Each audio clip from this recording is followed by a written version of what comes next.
Kids denim, jeans vase.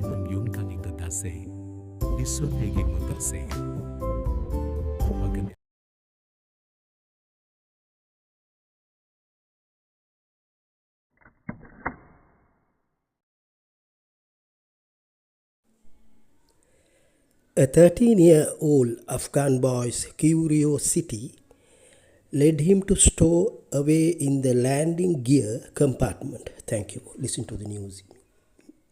13-year-old Afghan boy stows away in Kabul Delhi flight. According to a PTI report, a 13-year-old Afghan boy's curiosity led him to hide in the landing gear compartment of a Kabul Delhi flight.